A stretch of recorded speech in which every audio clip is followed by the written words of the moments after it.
How's it going there, guys? Dave Nader here, and it's finally Halloween as I'm recording this. And to celebrate Halloween, as has been requested of me, I'm reviewing Stanley Kubrick's 1980 film, The Shining, based on the novel The Shining, written by Stephen King, that was published in 1977. That was his third published novel. It was like his 8th actual novel that he wrote, but it was the third one that was published.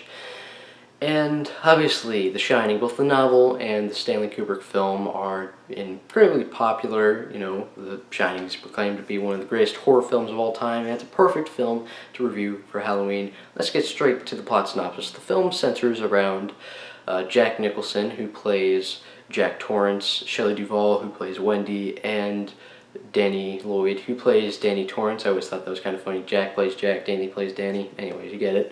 They're a family, and they go over to this place called the Overlook Hotel that is 25 miles away from the nearest town. It's deep in the mountains, and Jack Torrance signs up to be the winter caretaker there.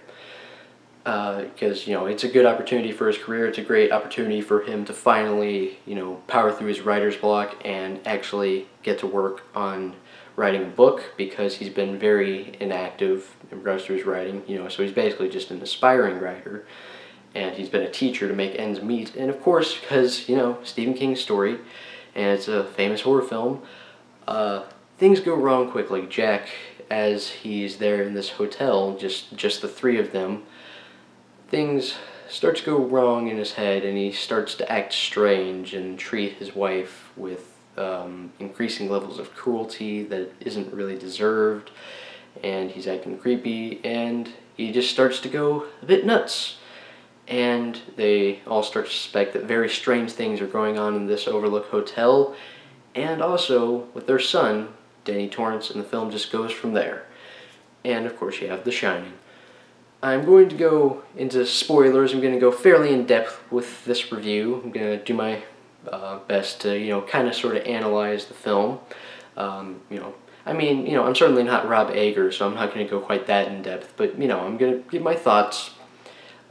And, you know, just, it's kind of it can be kind of tricky to talk about such a popular film like this, such an iconic film like this. And, you know, it can be hard to actually just explain why it's so good, because it really is. The Shining is just such a great movie. I mean, it's pretty much one of the best films I've ever seen. It's one of the best horror movies I've ever seen.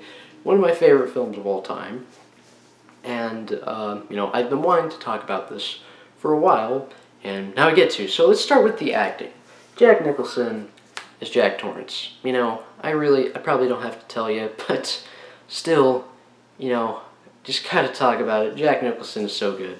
I mean, he's so freaking unbelievably good in this movie. He's so creepy, you know, unlike the character Jack Torrance in the book. I technically haven't read the book. I can only go by word of mouth, what I've heard from my dad and from Stephen King himself. But, you know, Jack Torrance starts out as just, you know, a very normal guy, and he gradually goes a little bit crazy. But, you know, here, Jack Nicholson is throwing out his Jack Nicholsonisms and his just overall air of creepiness that he kind of has in a lot of his performances right off the bat. So, you know, right off the bat, Jack Torrance is just kind of a creepy guy, and as the film goes on, that creepiness amplifies, and he gets stranger and stranger and starts acting weirder and weirder, and you can clearly gradually see the change of the expression on his face, how he's acting. You can clearly see that he's just not exactly sure what's going on with him, and it's just changing the way he is in this Overlook Hotel, because of course there are ghosts in this hotel, and also just because he's just kind of a weirdo and he has a dark side to him already, he just gets creepier and creepier and crazier and crazier. And Jack Nicholson, for sure, gets over the top in this role, but it's over the top in the same way that, say, J.K. Simmons in Whiplash is over the top. Yes, very over the top, but still very intimidating, certainly not laughable. Jack Nicholson is scary in this film.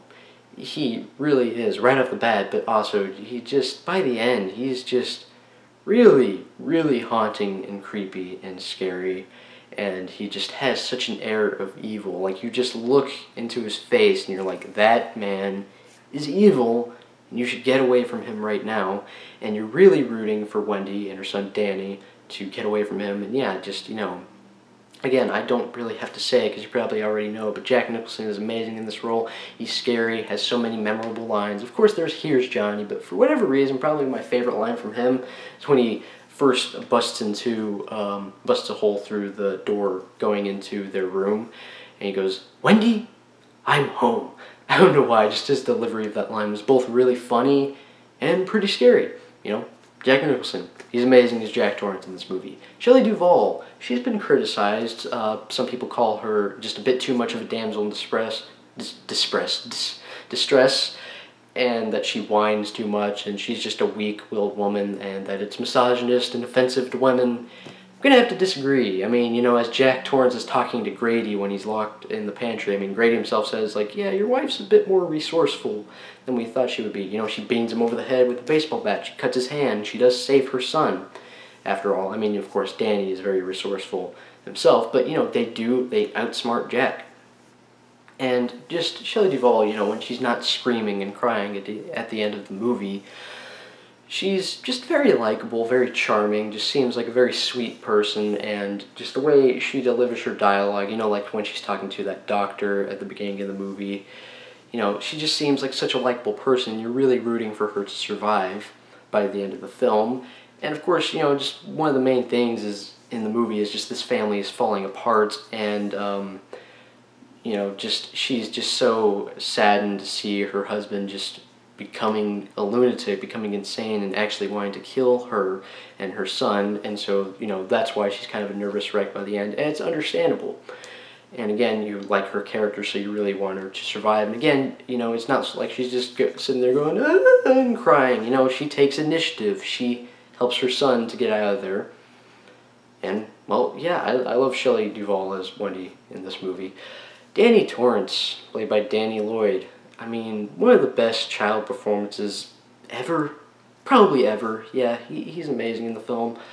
I mean, just so good. You know, just such a charming little kid, so likable. Very creepy. It's an extremely mature performance for such a young actor. I mean, they couldn't have gotten a better actor to play Danny Torrance. They really couldn't have. And he's very haunting. Of course, he's psychic. You know, he has what Scatman Crothers calls the shining. And, you know, you can just read minds, you can talk to other people mentally who also have the shining, like Scatman Crothers' character. And I just really love the execution of that. You know, when Danny, you know, fairly early in the film, when he's going around with his mom and they're going throughout the hotel with Scatman Crothers, just he looks over at Danny, he's like, "Would you like some ice cream?" But just thinking it was just so creepy. And just, you know, when he's explaining, you know, what he considers the shining to be to Danny, and they're talking about it, and then Danny tells him about Tony, the little boy that lives in his mouth. You know, it's just creepy, just all the stuff with the shining and the psychic stuff, and, you know, Tony, Danny's imaginary friend, because he's probably not imaginary, he's probably at least some part of his subconscious that Danny can talk to. It's very creepy, and just, you know, to have such a young actor so convincingly do basically Gollum-type conversation stories, like talking to himself in the mirror, and then he talks like Tony, you know, it's just, it was so well done and so convincing, and the fact that it was done by such a young actor is extremely impressive. And there are some seriously haunting and chilling moments with this kid, just the way he reacts to things. He looks so terrified in certain scenes, and towards the end when, you know, of course he's doing the famous red rum thing, that was really creepy and haunting, and I wasn't sure exactly where the scene was going to go from there. Just he's holding the knife and walking around the room with his mom asleep. I was like, what's going to happen? What's about to happen? This is creepy. I don't like this. And yeah, just all three of the main actors in the movie. Again, you probably knew it already, but they're astoundingly good in this movie. They're really as good as they could possibly be. All the other supporting actors are good. You know, the guy who plays Lloyd, the ghost Lloyd, that Jack Torrance talks to in the bar. So creepy. You know, he's played by the guy who plays Tyrell in Blade Runner, and, you know, I love him in that movie. I like him even more in this movie. You know, the scenes where Jack Torrance is talking to Lloyd in the bar is possibly one of my favorite scenes in the movie, if not my favorite scene in the movie. I'll get to more on that later, but yeah, just Lloyd is just so creepy and so haunting. The guy who plays Grady, just the same, just very creepy and very memorable, with an air of, just charmingness about him. He just, on the surface, seems, both Grady and Lloyd seem like, very charming guys, but you can also clearly see in their eyes and just, under the surface, there's something not right with them. There's something very creepy about them, and, yeah, they're ghostly figures. I mean, like, you'd be hard-pressed to find a better performance to where someone more convincingly plays just an evil entity like that, just an unhuman evil entity, so convincingly in a movie. And, it's one of the little things that just adds to how great this movie is. Scatman Crothers, so freaking likable in this movie. Like, possibly one of the most likable characters I've ever seen in a movie. He doesn't have that much screen time, but he really doesn't need to.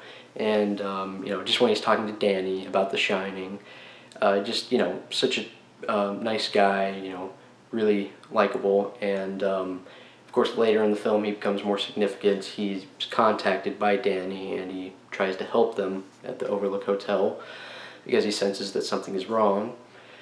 And, he's just so likable. I mean, that's really all there is to say about him, but he's so likable, such a great performance, and overall, just the acting, fantastic.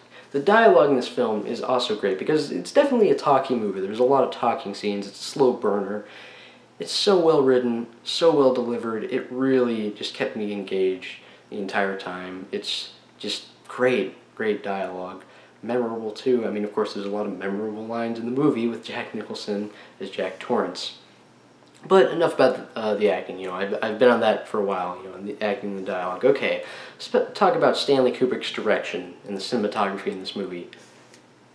Unbelievable. I mean, this is one of the most beautifully filmed movies ever, probably. I mean, it's at least, by my standards, one of the most beautiful looking movies I've ever seen. The movie was really revolutionary with its use of the Steadicam photography. Of course, there's the obvious, moment where there's the tracking shot. Actually, there are multiple scenes in the movie where there's a tracking shot following Danny rolling around on his little big wheel, and the shots just keep on going and going. They're wonders. They're very memorable, very creepy. And as he turns every corner, you're like, oh crap, what's about to... Oh, whew. Okay, but it just escalates and escalates and just becomes creepier and creepier. And just the movie is just filmed in such a haunting way, in such just a visually stunning way. But of course, that's just to be expected from Stanley Kubrick, one of the greatest directors of all time. I mean, some people proclaim him to be just completely unmatched as a director, possibly the greatest director of all time. I mean, he was so good at making beautiful looking films, very interesting looking films. And just every time I watch the movie, my eyes are just gorilla glued to the screen. I can't look away. Just every shot is so interesting. It really immerses you into the film. You feel like you're there. Whenever the shots move, it makes you want to move with it. Kind of the same way you see like a movie in IMAX or a really good 3D movie, but without the effect of IMAX or 3D. Just watching it on a nice flat screen TV, or even not. Even watching it on just like a phone, it's still mesmerizing to look at. It's an astoundingly good-looking movie. The setting is fantastic. The Overlook Hotel, I mean, it's not actually a hotel. It's mainly shots that, they shot most of the movie on sets. So convincing, so creepy. And of course, there's a lot of, symbolism with, the layout of the hotel. There's the Indian symbolism. I'm not really going to get into what people talk about. People say there's a lot of metaphor for the massacre of Native Americans as, people came to America, back a long time ago. I haven't looked into that a whole lot, but, from what I've heard and the fact that Native Americans are mentioned, the guy who's giving Jack Torrance the job at the beginning of the movie, saying like, yeah, this place is built on an Indian burial ground, and actually, as it was being built, they had to repel Native American attacks and fight them off, because they didn't want them on the Indian burial ground. And of course, there's a lot of visual cues that remind you of the Indians, and there's a lot of just layouts that's similar to Indian style artwork, or sorry, Native American artwork. You know what I mean? So there's that. that's a cool thing that interests a lot of people about the movie. And, just the layout of the sets, just the Overlook Hotel, it's so memorable. And as for the supernatural aspects of the movie, I mean, I already touched on The Shining. It was very creepy and very memorable. It's one of my favorite instances in a movie that involves, telepathy. As for the ghosts in the hotel, I talked about Lloyd and Grady. They're obviously the standouts. They're the ones that have speaking parts. But, just the way ghosts are shown, of course there's the twin girls in the hallway. Very creepy, very haunting. They've been parodied, but even after, they've been parodied so many times, like in the show Spaced, that's a hilarious show.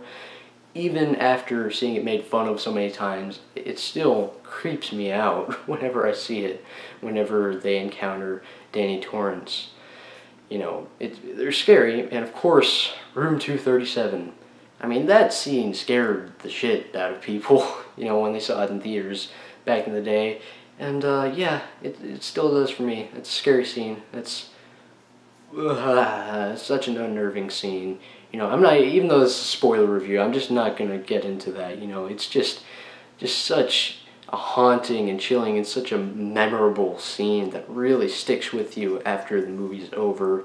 And you really get why Scatman Crothers was saying to Danny, do not go to room 237. There's nothing in there. Stay away. Stay out of room 237. Yeah, very memorable. I think in the book it was actually room 217. I don't know why it was changed, but still, room 237. Very creepy. And I also love later in the film when Jack Torrance just walks into the bar, the second bar scene. He just walks in there, and all of a sudden there's just a bunch of people there. That was a very chilling moment. There's a bunch of people having a party. It was just like, whoa, dang. So just all of the reveals, the way it turns corners, and bam, there that is. Take that in. They do that with the twins, and of course the end of the film when Wendy is running through the Overlook Hotel, and she runs around the corner, and the lighting is very dim and blue, and there's spider webs, there's cobwebs everywhere, there's skeletons sitting in chairs. The movie is just jam-packed with very creepy and memorable supernatural imagery that, again, really sticks with you. The movie is just beautiful to look at, amazing cinematography and direction. Despite the fact that it's a lengthy movie, it's 2 hours and 20 minutes. And, you feel it because it's a long movie, but just because the dialogue is so great and the acting is so great and it's so beautiful to look at, and it's just so well paced despite its long length, and it keeps you from being even remotely bored, and because the movie is just so scary and just so memorable. I mean, that's one of the best things to describe the movie with. It's just so memorable.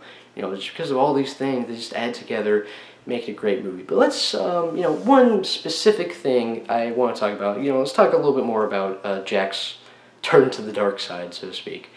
It's, from what I've heard, it's less gradual than it is in the book, but still in the film, it's just so well done. Again, he starts out as creepy, but he's still, they're well-meaning, elements of his character. He seems to genuinely love his wife. But I also just love the way the spirits of the Overlook Hotel just gradually kind of coax him over to do their bidding, to do what they want him to do. And, just, for instance, take the scene to where Wendy wakes him up from a nightmare. It's the worst nightmare he's ever had in his life. He dreamed that he killed Danny and Wendy, and, obviously, that's very obvious foreshadowing, but, he's just terrified, he's just blubbering, he's terrified. It's a grown man just crying like this. And Wendy's trying to comfort him, he's seeking comfort from his wife, and then Danny comes in the room. He has the marks on his neck, and Wendy looks at him, and she assumes that Jack attacked him, and she becomes furious. She thinks of him as a monster. She yells at him and scolds him, and tells him how awful he is, and runs out of the room with Danny. And she just abandons him in a very, very weak, or when he's in a very weak emotional state. And so he just couldn't get the comfort from her that he was seeking and he felt like he needed at the moment. And so he goes to the bar. And, you know, of course he was alcoholic before he dislocated Danny's arm. And, you know, alcohol, you know, a lot of people go to alcohol because it's an artificial comfort, you know, it helps you to forget about your sorrows in life and, you know, to stop worrying about your problems. And, you know, he says, like, I would give my soul for, you know, a glass of whiskey or whatever. Or I would give my soul for, you know, a drink. And what does the Overlook Hotel give him? Well, of course, Lloyd shows up, gives him a drink. And they kind of just, gradually from there, that's a major turning point, you know. He kind of goes to them to kind of vent and, you know, complain about his wife and even his son a little bit and have alcohol. And so this is where he kind of gets the comfort that he was trying to seek from his wife in that moment. And he didn't get it there, but he gets it here. But of course it's an artificial comfort because they're only trying to, you know, make him feel better because they want him to do, you know, horrible things to his family.